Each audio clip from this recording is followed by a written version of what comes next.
on your monthly Hey, forecast, what's up, which is a Tauruses? general Happy forecast for anybody who has their sun, moon, This or is your monthly rising forecast for the slash month of ascendant May sign in 2016. Taurus. Welcome. I just wanted to briefly remind you guys that just very if you quickly would like before I a get started personal on reading your just for monthly you forecast, which about is a general general forecast forecast for anybody who you has know, their romance, sun, moon, love, or rising career, slash anything like ascendant that, I sign would in love Taurus. to help you out and take I a just look wanted for to you. So briefly you can remind shoot you me an guys email, that and if my you email would like a address is personal in the reading just for description you box. about If you are anything interested. in life, Now let's you know, get to your reading romance, for May. love, career, anything like that. I would love to help you out and take a look for you. So you can shoot me an email, and my email address is in the description box if you are interested. Now let's get to your reading. So this month, Taurus, it's all about you and your finances. Those are the main focuses. Yourself, how you feel about yourself, how you feel as far as your self-worth. Are you treating yourself well? How are you earning your money is also a focus. So let's get into that. So the Sun, Venus, and Mercury are all in the sign of Taurus for the majority of the month. Now this is your first house of the self, as I mentioned.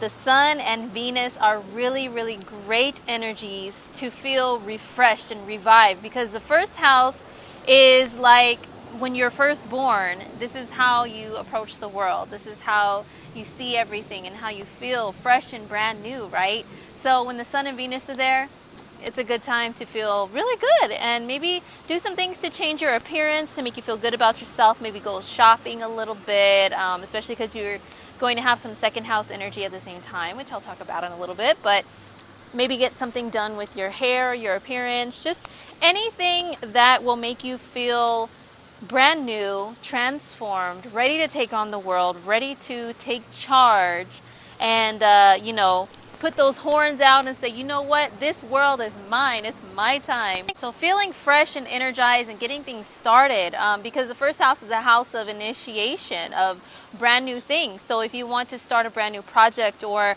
a brand new path in career and in life in general, the first house is a great time. Especially the Sun and Venus are helping you out. They're very benefic planets.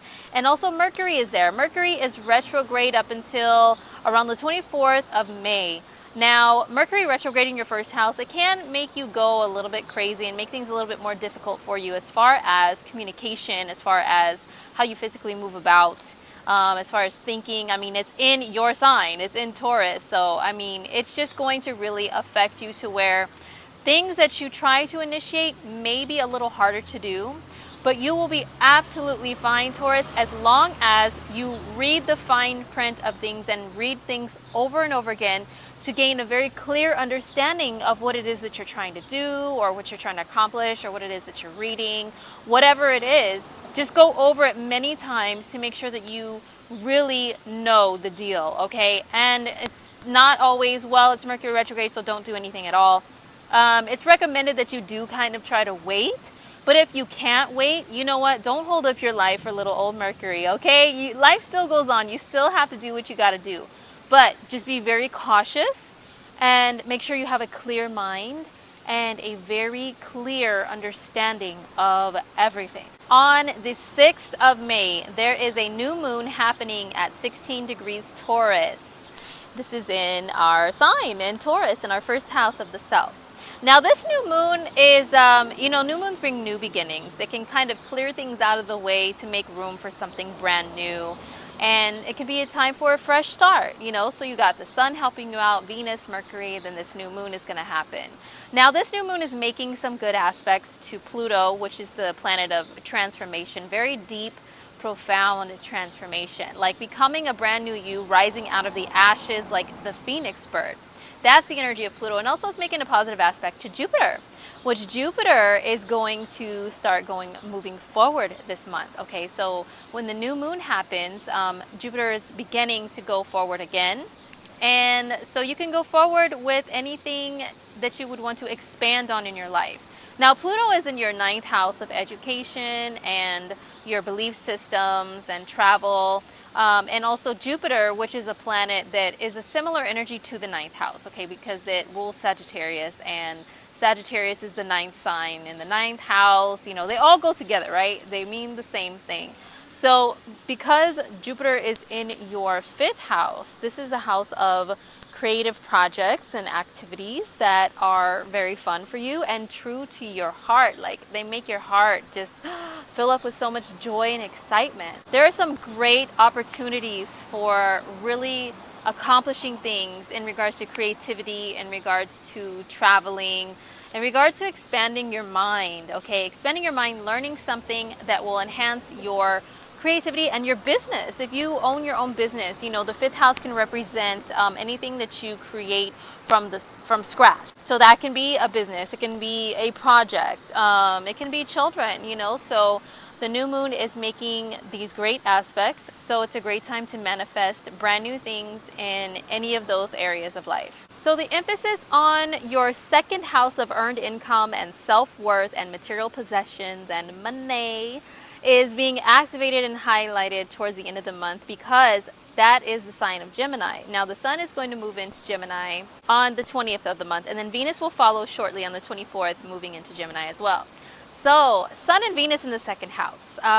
You can be feeling really good about yourself because you accomplished some things while the first house was lit up and activated.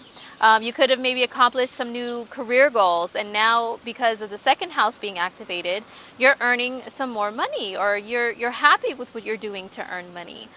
You could be feeling very good about yourself because while the first house was activated, you know, maybe you did something new to your appearance or just to yourself in general and what you want to do in life and what you want to accomplish here as a human being. Your feelings of self-worth can be up there, and your income can increase, you know, because of that as well. Maybe you made a career change, a change in your path, and now you're earning some really good money. So those are possibilities with the second house being activated. What I would say to watch out for though, Taurus, is, you know, Taurus is, we love our material things. We love the material world. We are the energy that represents what it really means to be a human being here on earth, right? Because we're all about the five senses, anything that's pleasing to the five senses. And the second house is our house, you know, because we're the second sign on the zodiac wheel. So we are going to be extra Taurus-y, Taurian, Taurus-like, whatever.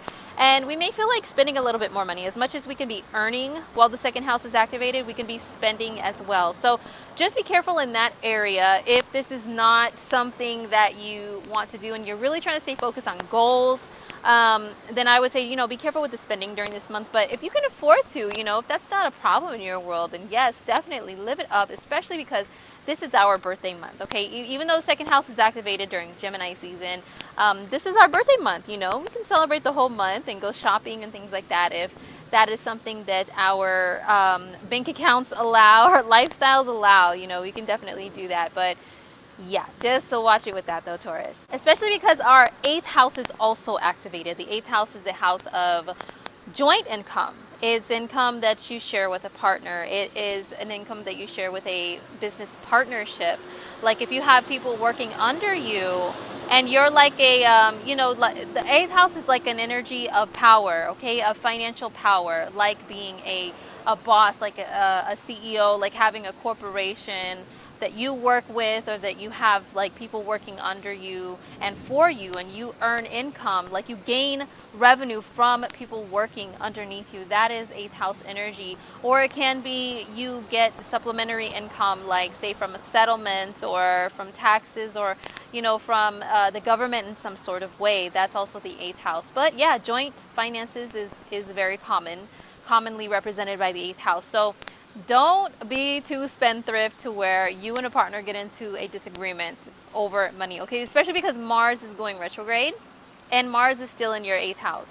Mars will move back into the 7th house actually on the 26th of the month, which is towards the end. So the 7th house is all about relationships and partnerships, the major ones, like your marriage partner, like your partner in life that you share your life with and your love with. And then the 8th house is sharing your resources. So things can come up if you overdo it with the spending to where you guys got to go back over your budget and what you're spending together. And damn, that's loud. I am so sorry. But what you guys are spending together as a couple definitely will maybe need to be reviewed, and you don't want to cause any extra stress there. So just keep that in mind. But it's a great time to go back over things as far as intimacy. How are you guys doing in your relationship? Like, are you really intimately bonding with one another on the level that you are satisfied with, or your partner satisfied with? If not, then while Mars is retrograde in the 8th and 7th houses, it's a great time to bring those things up, you know, in a gentle manner, and just say, hey, you know what, these are some things that I think we should work on to enhance and improve our relationship. And also there's going to be a full moon in the 8th house, which is in Sagittarius as well. And this happens on the 21st of May. And when that happens, it's going to be in conjunction with Mars. And full moons are already very intense, very emotional.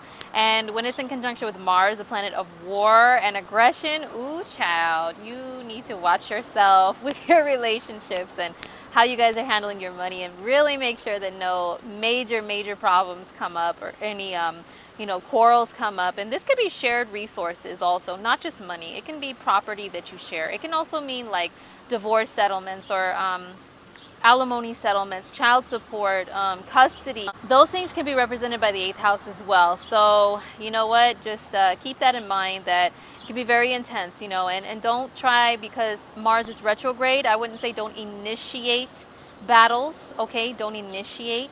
But if anyone tries to be the aggressor towards you, you may have an advantage if that is the case. So just keep that in mind, Taurus. It can be very intense. And then Saturn, the planet of learning, very strict, hard lessons, is also in your 8th house as well, going retrograde. So there's definitely some things that need to be gone back over and addressed when it comes to 8th house matters. And if you are not careful, Saturn can just spank you on the hand and be like, look, Taurus, you're not doing this the right way, okay? I'm gonna make you start all over again, until you go step by step thoroughly and do it exactly correct, the way that I taught you and that I want you to do. Saturn can be a pretty tough guy sometimes, okay? Like a tough old teacher or grandpa or somebody, but he really means well. He really just wants you to do things the right way for the good of you and your life, you know? So just pay attention to those lessons of the 8th house at this time. All right, Taurus, well, that was your monthly forecast for the month of May. I really hope it was insightful for you in some sort of way, and I really hope you enjoy your birthday if you're a May-born Taurus. If you would like a reading from me to gain some insight on anything personal, to shed some light on things, to help understand anything, a relationship or a life event, anything that's going on for you, I would love to do so. So my information is in the description box, and I hope to hear from you guys. All right, well, take care of yourselves. Have a great month. Love ya.